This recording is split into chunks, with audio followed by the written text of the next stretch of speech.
Mesdames et messieurs, bonsoir. Merci de prendre le rendez-vous de la grande édition du journal télévisé sur ESAE TV. Dans un instant, les principaux titres des informations à développer. Le gouvernement béninois accorde une dernière chance aux agents contractuels de l'État ACE de la promotion 2008 ayant boycotté l'évaluation diagnostique organisée à leur intention par le gouvernement le 24 août dernier. C'était une des grandes décisions issues du conclave gouvernemental d'hier ainsi que l'approbation des statuts de l'Autorité nationale de sûreté radiologique et de radioprotection et la transmission à l'Assemblée nationale pour autorisation de ratification de l'accord de prêt signé entre la République du Bénin et la Banque Ouest Africaine de Développement BOAD dans le cadre du financement partiel du projet d'aménagement et de bitumage des routes Djougou, Peonko, Kérou, Banikwara. À suivre dans ce 19h, l'élu de la 15e circonscription électorale, Sedami Médégan Fagla, membre fondateur du parti politique Union Progressiste. Elle apprécie les 100 premiers jours d'activité de la 8e législature et dans le même temps commente la fermeture des frontières du Nigeria au Bénin. Hors de nos frontières, suite aux violences xénophobes qui agitent depuis lundi dernier l'Afrique du Sud, le Nigeria a décidé de se retirer du forum économique qui devrait se tenir du 4 au 6 septembre à Cape Town, en Afrique du Sud. La République fédérale du Nigeria a procédé également au rappel de son ambassadeur. Plus de détails dans cette édition. Papa. Oui, ma fille. Tu sais, je t'ai dit qu'après mon bac, je veux devenir journaliste reporter d'images, non? Papa, tu penses m'inscrire où? ESAE. ESAE, papa. Waouh! Maman, maintenant que j'ai eu le bac, je veux faire les finances et trésors. Tu comptes m'inscrire où? ESAE, mon fils. ESAE? Oui, maman! Papa, Oui. tu sais qu'après mon bac, je veux être diplomate, non? Et tu comptes m'inscrire dans quelle université? Mais ESAE, naturellement. ESAE?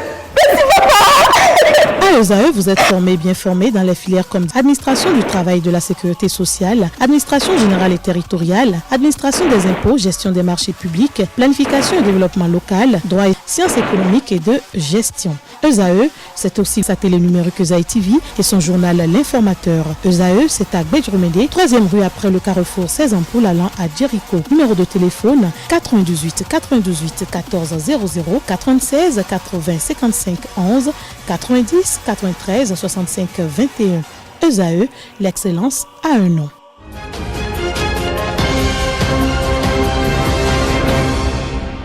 Bonsoir à nouveau, chers amis internautes. Les membres du Conseil d'orientation et de supervision de la liste électorale permanente informatisée COSLEPI seront installés demain vendredi 6 septembre 2019.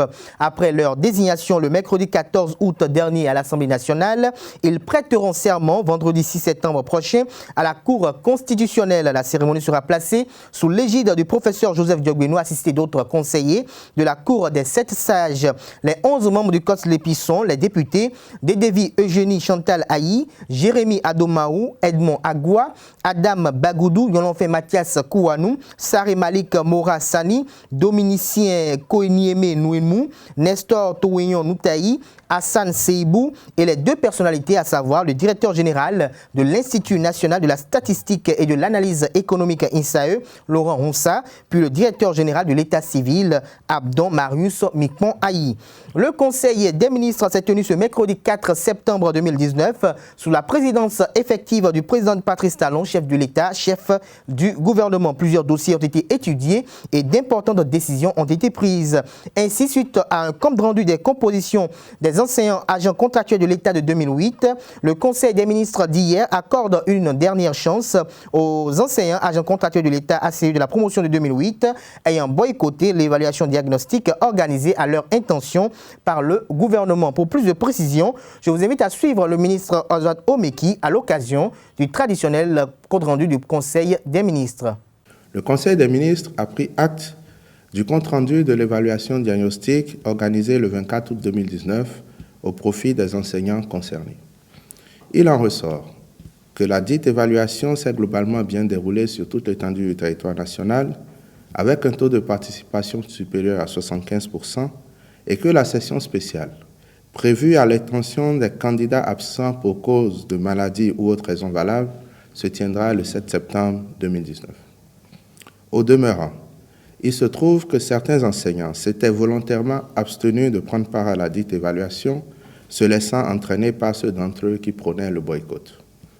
Compte tenu des conséquences graves auxquelles ils s'exposent et dans le souci de sauvegarder les emplois menacés, les 6 centrales et confédérations syndicales, ainsi que les représentants des conseils sectoriels pour le dialogue social des 2 ministères concernés, qui ont compris le bien fondé du processus et l'ont soutenu, ont élevé une doléance à l'endroit du gouvernement tendant à permettre à tous les enseignants absents lors de l'évaluation du 24 août d'aller composer au cours de la session spéciale. Le Conseil des ministres, après examen de cette requête, a fait preuve de clémence en accédant à la demande des partenaires sociaux pour donner une dernière chance aux intéressés. À cet effet, il invite instamment tous les enseignants qui n'avaient pas composé le 24 août dernier à se rendre dans les centres de composition qui seront retenus pour prendre part à la session spéciale le samedi 7 septembre 2019. En tout état de cause, ceux qui, de nouveau, choisiraient délibérément de ne pas composer seront responsables des déconvenues qu'ils auraient eux-mêmes occasionnés. L'approbation des cahiers de charges type des opérateurs de téléphonie mobile et des fournisseurs d'accès à Internet mis en conformité avec la loi numéro 2017-20 du 20 avril 2018 portant code du numérique en République du Bénin, l'approbation des statuts de l'Autorité nationale de sûreté radiologique et de radioprotection et la transmission à l'Assemblée nationale pour autorisation de ratification de l'accord de prêt signé entre la République du Bénin et la Banque ouest africaine de développement BOAD dans le cadre de financement partiel du projet d'aménagement et de bitumage des routes Djungun Peunko Kéru Banikwara, longue de 209,68 km en 2 fois 2 voies, sont également quelques-unes des grandes décisions issues du conclave gouvernemental hebdomadaire de ce mercredi. Pour plus d'explications, je vous invite à suivre le ministre du Tourisme, de la Culture et des Sports, Oswald Omeki, à l'occasion du traditionnel compte rendu du Conseil des ministres. Approbation des cahiers de charges type des opérateurs de téléphonie mobile et des fournisseurs d'accès à Internet, mis en conformité avec la loi numéro 2017-20 du 20 avril 2018 portant code du numérique en République du Bénin. Ces cahiers de charges sont destinés à servir de documents de référence et à faciliter la mise en œuvre des principes de régulation, notamment le traitement équitable et non discriminatoire des 10 opérateurs et fournisseurs. L'avènement du Code du numérique au Bénin a rendu indispensable leur actualisation en vue de les adapter au nouvel environnement institutionnel ainsi qu'aux exigences qui en découlent. C'est pourquoi le Conseil des ministres a adopté les décrets portant approbation du cahier de charges type des opérateurs de téléphonie mobile et de celui des fournisseurs d'accès à Internet, puis ceux portant attribution des licences d'établissement et d'exploitation de réseaux mobiles de télécommunications à la société Etisalat Bénin SA, ainsi qu'à la société Spastel Bénin SA, assortis de leurs cahiers de charges respectifs. Transmission à l'Assemblée nationale pour autorisation de ratification de l'accord de prêt signé entre la République du Bénin et la Banque ouest-africaine de développement BOAD dans le cadre du financement partiel du projet d'aménagement et de bitumage des routes Djungun Peunko Kéru Banikwara. Le montant de ce prêt s'élève à 17 milliards de francs CFA et vient s'ajouter aux 107 milliards de francs CFA déjà obtenus de la Banque africaine de développement. Par ailleurs, 6 milliards 173 millions de francs CFA seront mobilisés par cette même institution bancaire au profit du projet sous forme de dons de la facilité d'investissement pour le transport en Afrique de l'Union européenne.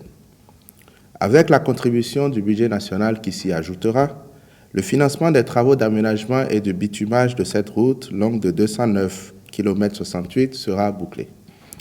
L'aménagement et le bitumage de tout le linéaire intègrent la mise en 2 fois 2 voies des traversées des villes de Djungun, Peunko et Kéru, ainsi qu'un important volet social dont l'aménagement de 152 km de pistes rurales, la construction de 18 forages, la construction de 12 013 mètres linéaires de clôture, la réhabilitation de 18 infrastructures socio-communautaires, la réhabilitation de 9 infrastructures marchandes, l'acquisition d'ambulances médicalisées pour les 4 communes desservies par le projet, la plantation de 5 600 arbres l'appui à l'organisation de 50 femmes en vue de la construction de retenues d'eau pour le maraîchage, la mise en place d'unités de transformation de produits agricoles et hangars de stockage.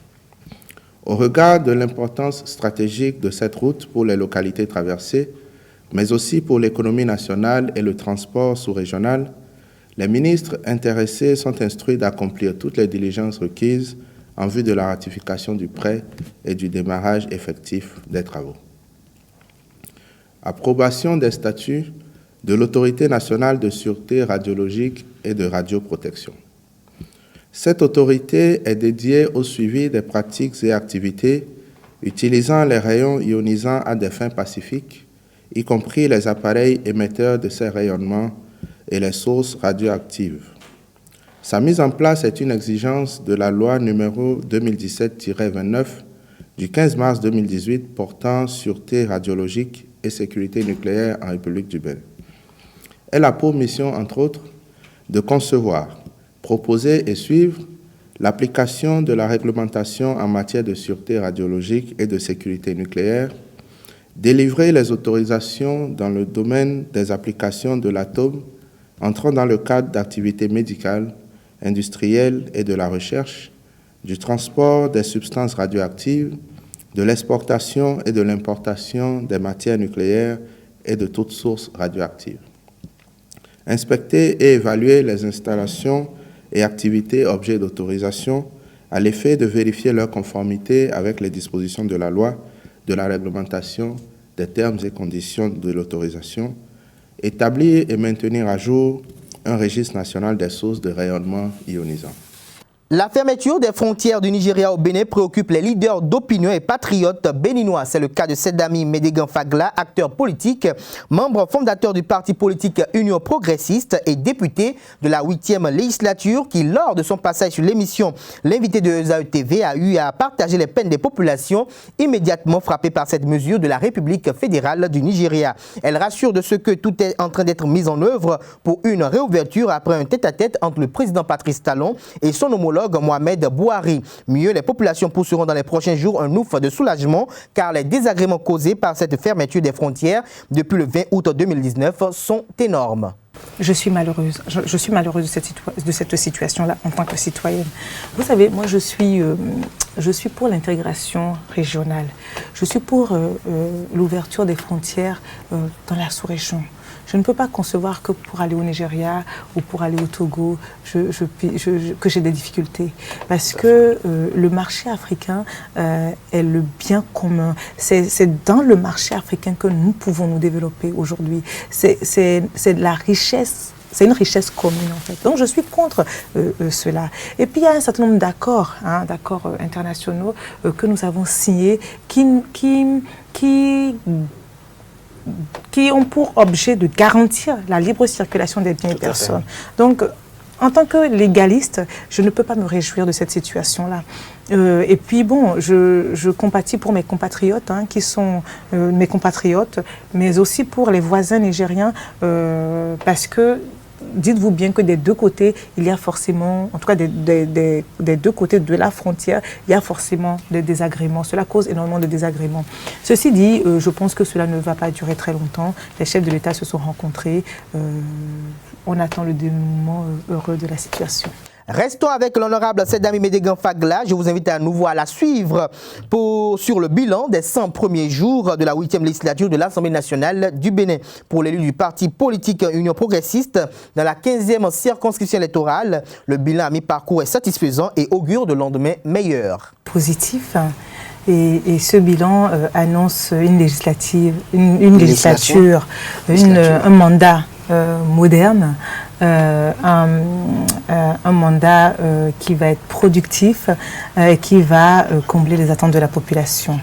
On peut classer les 100 premiers jours en 3 catégories. Vous avez tous vu dans un premier temps que nous avons installé les organes dirigeants de l'Assemblée nationale, que ce soit le bureau de l'Assemblée nationale. Nous avons également mis en place les commissions techniques ainsi que leur bureau, et nous avons fini par la mise en place des groupes parlementaires. Je voudrais que vous notez la rapidité, la célérité et la discipline dans laquelle tout ceci s'est fait, ce qui tranche avec les habitudes que nous avons connues jusqu'ici.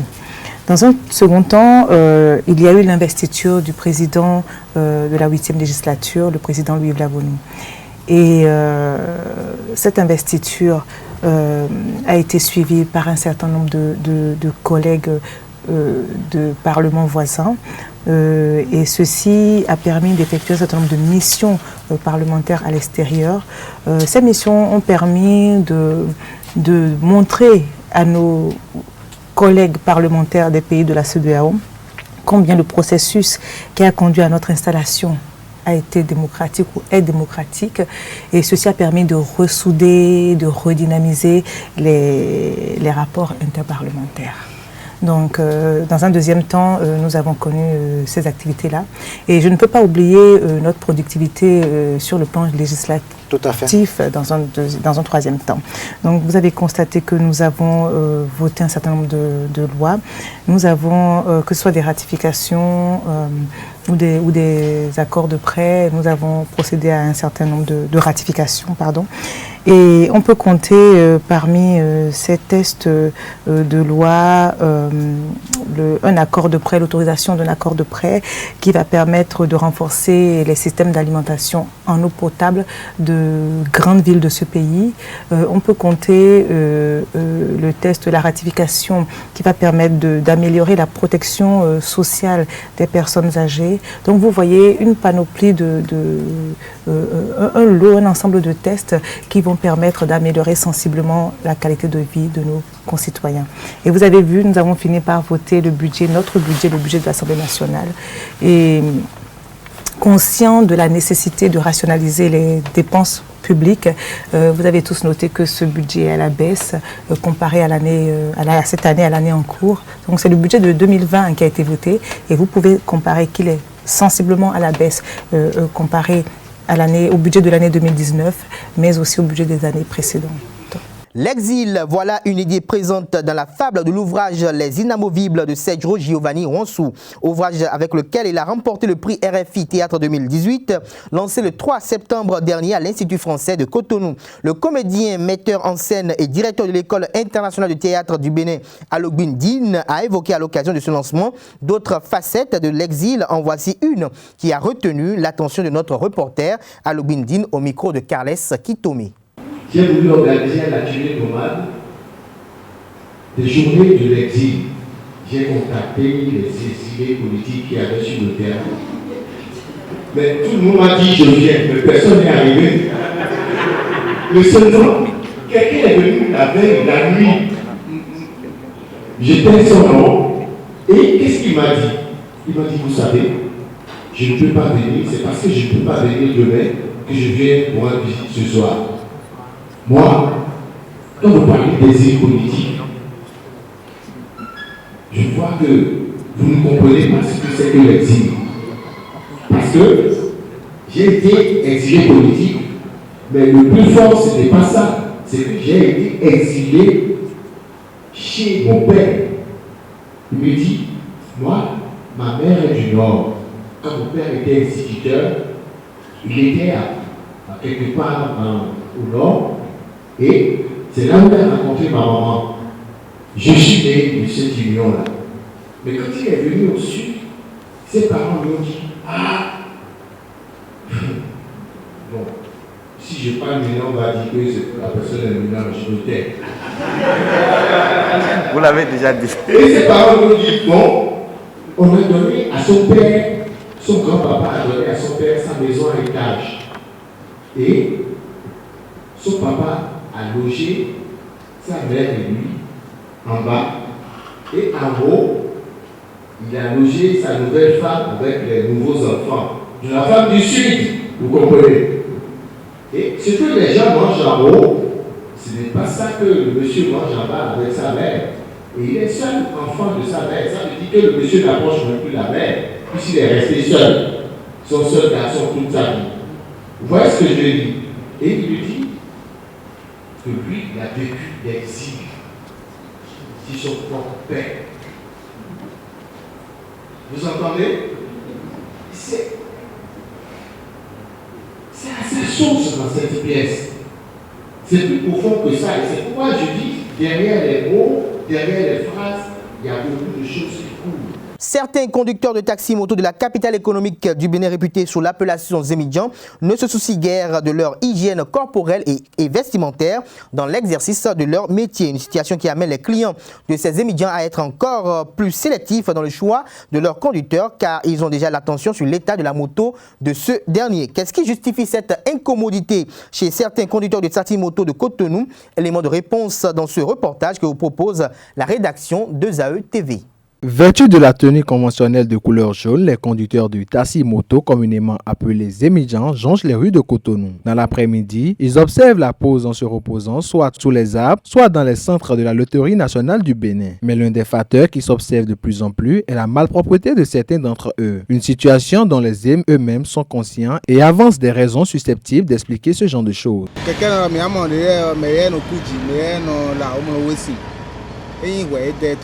On voit certains conducteurs de taxi-moto qui sont propres, mais par contre d'autres ne le sont pas. Ce n'est pas de leur faute. Tu verras certains qui sont sur des motos sales. Or, ils ne peuvent pas être propres si leurs motos sont sales. Certains se lavent bien avant d'aller au boulot, mais par contre d'autres ne le font pas. Ceux qui ne se lavent pas, c'est ceux-là qui passent la nuit au clair de lune. En principe, celui qui quitte la maison doit forcément prendre sa douche. Il y a des gens qui venaient de village, qui ne savent pas comment on s'habille. Il y a des gens qui venaient de village, qui savent comment on s'habille. C'est la propriété de l'un et l'autre. C'est que si tu es propre dans ta maison, si tu sors, tu dois être propre. Du côté des clients, c'est les aspirations. Ils condamnent cet état de choses et identifient la propreté corporelle et vestimentaire des conducteurs comme l'un des facteurs déterminants dans leur choix lorsqu'il s'agit de faire appel à leur service. Ils évoquent également quelques exemples de situations embarrassantes vécues avec des conducteurs présumés malpropres. Le constat est amer aujourd'hui à Cotonou où nous remarquons, nous constatons des Zemidjans qui s'habillent mal et cela ne met pas le client en bon état. Et ceci, selon moi, c'est lié au manque d'hygiène. Ils ne se respectent pas d'abord parce qu'il faut leur présentation, c'est leur présentation qui devrait attirer le client. Un jour, ma moto a eu des problèmes et il me faut prendre un Zem. Vraiment, j'ai regretté le jour-là. J'ai regretté seulement parce que le Zemidjan n'a pas encore fait le besoin important du matin. Donc, ne s'est pas encore brossé. Sport dans cette édition, l'équipe nationale senior de football a effectué sa dernière séance d'entraînement ce jeudi à 24 h de son match amical contre la Côte d'Ivoire au stade Deville à Cannes. Cette ultime répétition des gammes a permis notamment au sélectionneur Michel Dussueur de peaufiner les stratégies tactiques pour aller à l'assaut des éléphants. Le coup d'envoi de la rencontre Côte d'Ivoire-Bénin sera donné à 18 h au stade Michel Dornano à Cannes. L'attaquant Rudy Gested est forfait pour cette confrontation et celle du lundi contre les Fennecs de l'Algérie. Rappelé en sélection pour la première fois depuis 2016, il a été victime d'une élongation à l'entraînement le mardi dernier. Restons avec les écureuils. Les espoirs ont repris ce mercredi les entraînements en vue d'un match test contre l'association sportive du port autonome de Cotonou, ASPAC, ce vendredi. Pour ce regroupement, le sélectionneur Bruno Goudjo a convoqué 29 joueurs, dont 21 ont pris part à la séance. Et puis, pour fermer la page sportive, l'édition 2019 des championnats nationaux minimes, cadets, juniors et seniors de tir à l'arc s'ouvre ce vendredi 6 septembre au stade général Mathieu Kérékou de Cotonou. Pendant 2 jours, les archers provenant des différentes ligues iront à la conquête des titres. Et puis, à l'international, pour finir, la montée des violences xénophobes en Afrique du Sud a suscité colère et inquiétude dans plusieurs pays du continent. Au Nigeria, les violences contre les enseignes sud-africaines se multiplient tandis que les étudiants ont manifesté en Zambie. La situation s'est progressivement normalisée mercredi à Johannesburg, principale ville sud-africaine sous haute surveillance policière. Après 3 jours d'émeutes, des commerces ont timidement rouvert. Depuis le début des violences dirigées contre les étrangers, au moins 7 7 personnes ont été tuées et près de 300 personnes arrêtées. Des dizaines de magasins ont été détruits et des camions soupçonnés d'être conduits par des étrangers ont également été brûlés. Le géant sud-africain MTN, leader des télécommunications en Afrique, a annoncé la fermeture jusqu'à nouvel ordre de toutes ses agences au Nigeria, son plus grand marché avec 190 millions d'habitants après une série d'attaques de ses magasins. Rappelons que d'importantes échauffourées ont éclaté mercredi matin à Abuja autour d'une enseigne sud-africaine de supermarché malgré un renforcement du dispositif sécuritaire à travers le Nigeria. L'Afrique du Sud a également fermé temporairement ses missions diplomatiques au Nigeria à la suite de menaces, a déclaré à l'AFP le porte-parole du ministère des Affaires étrangères. Et pour protester contre les attaques xénophobes en Afrique du Sud, le Nigeria a décidé de son côté de boycotter le Forum économique mondial sur l'Afrique qui s'est ouvert mercredi au Cap, la capitale parlementaire sud-africaine. La République du Nigeria a eu à rappeler aussi son ambassadeur près l'Afrique du Sud. Chers amis internautes, c'est sur cette information que je mets un terme à cette grande édition du journal télévisé sur EZAE TV. Merci pour l'attention et passez une agréable soirée en compagnie de programme sur les www.ezaetv.bj.